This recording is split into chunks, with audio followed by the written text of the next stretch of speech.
আরো একটি প্রশ্ন খুব বেশি আমাদের কাছে জানতে চাওয়া হয়েছে, সেটা হচ্ছে কুরবানির সাথে আকিকা দেয়া যাবে কিনা। খুব বেশি আলোচনা হচ্ছে এই প্রসঙ্গটা যে কুরবানির সাথে আকিকা দিয়ে দেওয়া যাবে কিনা, 7 ভাগে কুরবানি করা যাবে কিনা। এই ধরনের প্রশ্ন কিন্তু আমরা আগে শুনতাম না। রিসেন্টলি কিছু কিছু স্কলারদের আলোচনা বা এতে করে লোকজন হয়তো বিভ্রান্তিতে ভোগেন কিংবা একটা ধোঁয়াশা তৈরি হয়, ফলে এই প্রশ্নটি করা হচ্ছে। আমরা আবহমান কাল থেকে আমাদের প্রিয় মাতৃভূমি বাংলাদেশে হয়তো ছাগল কুরবানি দিয়েছি অথবা গরু কুরবানি দিয়েছি সর্বোচ্চ 7 ভাগে।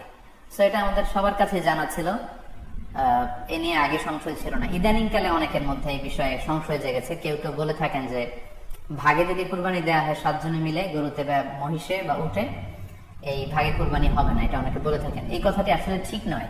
আপনি যদি ভাগে কুরবানি দিতে চান এটি জায়েজ আছে, এবং একটি উটে বা মহিষে বা গরুতে আপনি সর্বোচ্চ 7টি ভাগে কুরবানি দিতে পারবেন ইনশাআল্লাহ। এ ব্যাপারে সহিহ মুসলিমের একটি হাদিসকে আমরা এখানে উল্লেখ করতে চাই। সাইয়েদনা জাবের রাদিয়াল্লাহু তাআলা আনহু থেকে বর্ণিত, তিনি বলেন, ক্বালা হাজাজনা মা রাসূলিল্লাহি সাল্লাল্লাহু আলাইহি ওয়াসাল্লাম, আমরা আল্লাহর রাসূল সাল্লাল্লাহু আলাইহি ওয়াসাল্লামের সাথে হজ করেছি। ফানাহারনাল বাঈরা আন সাবআ, সেখানে আমরা উট কুরবানি দিয়েছি 7 জনের পক্ষ থেকে। ওয়াল বাকারাতা আন সাবআ, আর আমরা সেখানে গরু কুরবানি দিয়েছি 7 জনের পক্ষ থেকে। খুব সুস্পষ্ট, একটি উটে ওনারা 7 জন অংশগ্রহণ করতেন, একটি গরুতে 7 জন অংশগ্রহণ করতেন। তো এই হাদিসের আলোকে অনেকে বলে থাকেন যে এটি হজের সময়, সফরের সময়, কিন্তু মুকিম অবস্থায় 7 ভাগে দেয়া যায় না। আসলে এই কথাটিও ঠিক নয়, কারণ সুনানে আবু দাউদের আরেকটি হাদিসে এসেছে যেখানে আল্লাহ রাসূল সাল্লাল্লাহু আলাইহি ওয়াসাল্লাম সুস্পষ্ট বলেছেন, সেখানে হজ বা কোনো সফরের উল্লেখ নেই। সেটা হচ্ছে জেনারেল স্টেটমেন্ট, অর্থাৎ আল বাকারাতু আন সাবআ, গরুতে সর্বোচ্চ 7 অংশ দিয়ে কুরবানি দেয়া যায়। ওয়াল জাযুরু আন সাবআ, আর উটের ক্ষেত্রেও সর্বোচ্চ 7 অংশ দিয়ে কুরবানি দেয়া যায়। তো এই হাদিস, দ্বিতীয় যে হাদিসটি উল্লেখ করলাম, এটা হচ্ছে জেনারেল স্টেটমেন্ট। সেখানে সফর মুকিম কোনো কথা বলা হয়নি। ইন জেনারেলি বলা হয়েছে যে উটে 7 ভাগ দেয়া যায়, গরুতে 7 ভাগ দেয়া যায়। সো আমরা যারা ভাগে কুরবানি দিচ্ছি 7 জন মিলে একটি গরু, আপনারা নিঃসন্দেহে সানন্দ চিত্তে নিশ্চিন্তে কুরবানি দিতে পারেন।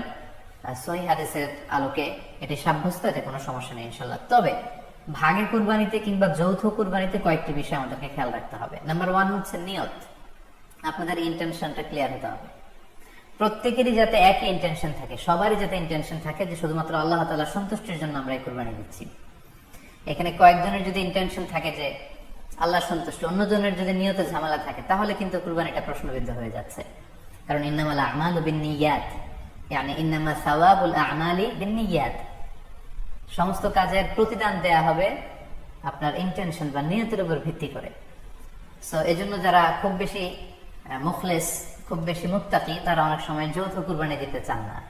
সামর্থ্য না থাকলে ছোট একটা ছাগল দিয়ে তারা একাকী কুরবানি দিতে চান। The safe, he want to be in the safer side. কারণ যৌথ কুরবানি দিতে দিতে যে কার মনে কি চিন্তা, কার মনে কি নিয়ত, আমরা কিন্তু কিছু জানি না। সো যদি যৌথ কুরবানি দেন, কুরবানির আগে সবাইকে এটা কনসার্ন করে দেয়, রিমাইন্ডার দেয় যে ভাই আমাদের কুরবানিটা হবে শুধুমাত্র কেবলমাত্র আল্লাহ তাআলার সন্তুষ্টির জন্য, অন্য কোনো নিয়ত যেন না থাকে, তাহলে কিন্তু আমাদের কুরবানি বরবাদ হয়ে যাবে। এটা হচ্ছে প্রথম কনসার্ন। 2 নম্বর কনসার্ন হচ্ছে হালাল উপার্জন দিয়ে কুরবানি হতে হবে। যৌথ কুরবানিতে কেউ কেউ যদি এমন থাকে যাদের উপার্জন হালাল না, সেই কুরবানি কিন্তু আল্লাহ তাআলার দরবারে কবুল হবে না। সো এটা খুব গুরুত্বপূর্ণ একটা বিষয়। আরেকটা হচ্ছে লৌকিকতা। লৌকিকতা যদি থাকে তাহলেও কুরবানি কবুল হবে না। যৌথ কুরবানিতে কারো যদি এটা থাকে যে আমার গরুটা সবচেয়ে বড়, আমাদের গরুটা এলাকার সবচেয়ে বড় গরু, এবং সবাইকে বলে বেড়াচ্ছে যে এইবারের গরুটা সবচেয়ে বড় হয়েছে, আমার চেয়ে বড় গরু কেউ দিতে পারে না এই এলাকায়। তো এই জাতীয় যদি লৌকিকতা প্রবণতা কারোর মধ্যে থাকে, তাহলেও কিন্তু তার কুরবানি কবুল হবে না। সো যৌথ কুরবানি যদি আপনারা দিতে চান, এই বিষয়গুলো আমাদেরকে খেয়াল রাখতে হবে। আরো একটি প্রশ্ন খুব বেশি আমাদের কাছে জানতে চাওয়া হয়েছে, সেটা হচ্ছে কুরবানির সাথে আকিকা দেওয়া যাবে কিনা।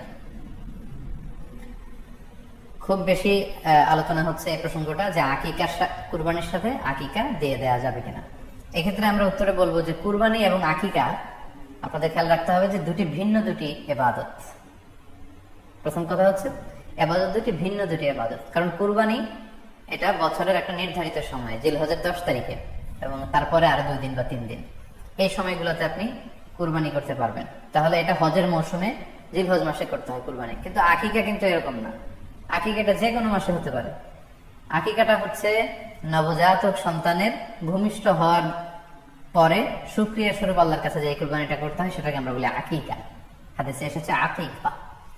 তো সেটা হচ্ছে সন্তান কখন ভূমিষ্ঠ হলো সেটার উপর নির্ভর করে। কারো সন্তান রমাদানে হতে পারে, কারো সন্তান জিলহজ মাসে হতে পারে, শাওয়ালে হতে পারে, রজাবে হতে পারে। সন্তান যেদিন জন্মগ্রহণ করবে তার কুরবানির সাথে আকিকা দেয়া যাবে কিনা, সেখানে আমরা বলছিলাম যে আসলে দুটি ভিন্ন ইবাদত। কুরবানি হচ্ছে জিলহজের 10 তারিখে আমরা কুরবানি করে থাকি, আর আকিকা হচ্ছে বাচ্চা যেদিন জন্মগ্রহণ করবে, সন্তান ভূমিষ্ঠ হওয়ার 7 দিন পরে। তাহলে ভিন্ন দুইটা ইবাদত, দুইটা দুই সময়ের ইবাদত। নাম্বার 2, আকিকার ক্ষেত্রে আল্লাহ রাসূল সাল্লাল্লাহু আলাইহি ওয়াসাল্লাম বলেছে আনিল গুলামি শাতান ওয়া আনিল জারিয়াতি শাত, অর্থাৎ ছেলে হলে 2টি ছাগল দিয়ে আকিকা করো, এবং যদি মেয়ে হয় তাহলে 1টি ছাগল দিয়ে আকিকা করো। তো সেক্ষেত্রে কুরবানিতে কিন্তু এরকম বিধান নেই। কুরবানিতে কিন্তু 1টি ছাগল দিয়ে আপনি কুরবানি করলে কুরবানি হয়ে যাচ্ছে, সেখানে 2টি ছাগল দেওয়া লাগবে এমন কোনো কথা নেই। তো এভাবে আমরা বুঝতে পারতেছি, খুবই স্পষ্টত কমন সেন্স খাটালেও আমরা বুঝতে পারতেছি, এবং আল্লাহ রাসূল সাল্লাল্লাহু আলাইহি ওয়াসাল্লামের ভাষ্যগুলো অনুসারে আমরা বুঝতে পারছি দুইটা দুই ধরনের ইবাদত। যদিও এই দুই ইবাদতে কিছুটা মিল আছে, কিন্তু দুইটা দুই সময়ের ইবাদত, দুইটা আলাদা, দুটি উপলক্ষ, দুইটার আলাদা নির্ধারিত সময় রয়েছে। যেমন আকিকার ক্ষেত্রে সুন্নাহ হচ্ছে বাচ্চা যেদিন জন্মগ্রহণ করবে তার 7ম দিন শেষে 7 দিন পরে আপনি আকিকা করবেন। আল্লাহ রাসূল সাল্লাল্লাহু আলাইহি ওয়াসাল্লাম বলেছেন কুল্লু গুলামিন মুরতাহানুন বিআকিকাতিহি তুযবাহু আনহু ইয়াওমা সাবিহি, প্রত্যেক সন্তানের আকিকা দিতে হয় তার 7ম দিনে। ওয়া ইউহলাকু ওয়া ইউসাম্মা, 7ম দিনে মাথার চুল ফেলে দিতে হয়, তার সুন্দর একটি নাম রাখতে হয়। তাহলে আকিকার বিধান হচ্ছে সম্মানিত সুধী সন্তান জন্মগ্রহণ করার 7 দিন পরে। আমরা বুঝতে পারলাম আল্লাহ রাসূল সাল্লাল্লাহু আলাইহি ওয়াসাল্লামের ভাষ্য অনুযায়ী, কথা অনুযায়ী, কওল অনুযায়ী।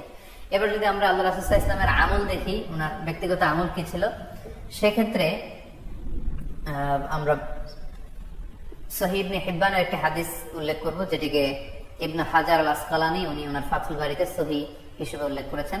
আয়েশা রাদিয়াল্লাহু তাআলা আনহার বর্ণনা, তিনি বলেন যে আক্কা রাসূলুল্লাহ সাল্লাল্লাহু আলাইহি ওয়াসাল্লাম আনিল হাসানি ওয়াল হুসাইনি ইয়াউমা সাবিঈ ওয়া সাম্মাহুমা। আল্লাহ রাসূল সাল্লাল্লাহু আলাইহি ওয়াসাল্লাম নিজে ওনার দৌহিত্র অর্থাৎ ওনার নাতি হাসান এবং হুসাইনের আকিকা নিজে করেছেন 7ম দিনে, এবং 7ম দিনে তাদের নাম রেখেছেন। একজনের নাম রেখেছেন হাসান, আরেকজনের নাম হুসাইন। অর্থাৎ হাসান রাদিয়াল্লাহু আগে জন্মগ্রহণ করেছিলেন, ওনার চেয়ে ছোট ছিল হুসাইন, উনি পরে জন্মগ্রহণ করেছেন। তো ওনাদের জন্মের পরে 7 দিন পরে আল্লাহ রাসূল সাল্লাল্লাহু আলাইহি ওয়াসাল্লাম ওনাদের আকিকা দিয়েছিলেন, এবং 7ম দিনে উনি আকিকাও দিয়েছেন এবং তাদের নামও রেখেছেন। তাহলে আল্লাহ রাসূল সাল্লাল্লাহু আলাইহি ওয়াসাল্লামের কওলি হাদিস, ওনার ভাষ্য মতে আমরা জানলাম উনি বলেছেন 7ম দিনে আকিকা দিতে হয়, এবং ওনার ব্যক্তিগত আমল থেকে আমরা জানতে পারলাম যে উনি ওনার 2 নাতির আকিকা দিয়েছেন 7ম দিনে এবং নাম রেখেছেন। তাহলে এ থেকে আমরা সুস্পষ্ট বুঝতে পারি যে আকিকা দিতে হয় সন্তান জন্মগ্রহণ করার 7 দিন পর, 7ম দিনে।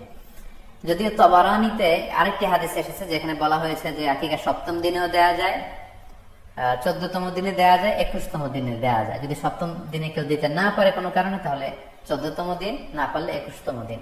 তাহলে সুস্পষ্ট ভাবে উল্লেখ আছে যে আকিকার সময়সীমা 7ম দিনের কথা আমাদেরকে বলা হয়েছে। তো সেক্ষেত্রে আপনার সন্তান জন্মগ্রহণ করলে আপনি শুকরিয়া স্বরূপ কুরবানি করবেন, আত্মীয় স্বজনকে খাওয়াবেন, আকিকার গোশত নিজেরাও খাবেন। তো এটা যদি আপনি কুরবানির জন্য রেখে দেন, তাহলে তো সন্তান দুনিয়াতে আসার এই আনন্দটা থাকে না। একজন যখন সন্তান পায়, সে কেমন যেন আকাশের চাঁদ হাতে পায়। তো তখন তার 7 দিনের মধ্যে যে আনন্দটা থাকে, ওই দিন তার নাম রাখা হবে, আত্মীয় স্বজনরা আসবে, বাচ্চাকে দেখবে, দোয়া করবে, তখন আকিকা করে গোশত নিজে খাবেন, আত্মীয়দের খাওয়াবেন, পাড়া প্রতিবেশীদেরকে দিবেন। এটা হচ্ছে সন্তান ভূমিষ্ঠ হওয়ার উপলক্ষকে কেন্দ্র করে এই আকিকা। সো এটাকে কুরবানির সাথে মিক্স আপ করার কোনোই প্রয়োজন নেই, এবং এক্ষেত্রে সুস্পষ্ট গাইডলাইন হচ্ছে যে 7ম দিনে আকিকাটা দিতে হয়। তো আমরা যেন 7ম দিনে আকিকাটা দেই। তবে হ্যাঁ, এখন প্রশ্ন হচ্ছে 7ম দিনে কেউ দিতে পারেননি, 14তম দিনেও দিতে পারেননি, 21তম দিনেও দিতে পারেননি, হাতে টাকা ছিল না, সামহাও কোনো কারণে মিস করেছেন, তখন আপনি যখন সুযোগ হয় তখন করে দেন। ওই প্রেক্ষাপটে আপনি যদি কুরবানির সময়ও আকিকা দিয়ে দিতে চান, এটা আদায় হয়ে যাবে ইনশাআল্লাহ। আশা করা যায় আদায় হয়ে যাবে, এবং এটা জায়েজ আছে। তবে এটা সুন্নাহ নয়। সুন্নাহ হচ্ছে 7ম দিনে আকিকা দেওয়া। পাশাপাশি গরু দিয়ে, মহিষ দিয়ে, উট দিয়ে আকিকা দেওয়াও কিন্তু সুন্নাহ নয়। আকিকা দেওয়া সুন্নাহ হচ্ছে ছাগল দিয়ে। হ্যাঁ, গরুর 7 ভাগে 1টি ভাগ কুরবানির সাথে যদি আপনি আকিকা দিতে চান, আকিকা আদায় হয়ে যাবে, এটা জায়েজ আছে, কিন্তু এটা সুন্নাহ নয়। সুন্নাহ সম্মত হচ্ছে আকিকা 7ম দিনে দেয়া এবং ছাগল দিয়ে দেয়া। ছেলের ক্ষেত্রে 2টি ছাগল, মেয়ের ক্ষেত্রে 1টি ছাগল। আশা করি কুরবানির সাথে আকিকার প্রসঙ্গটি আপনাদের কাছে ক্লিয়ার হয়েছে।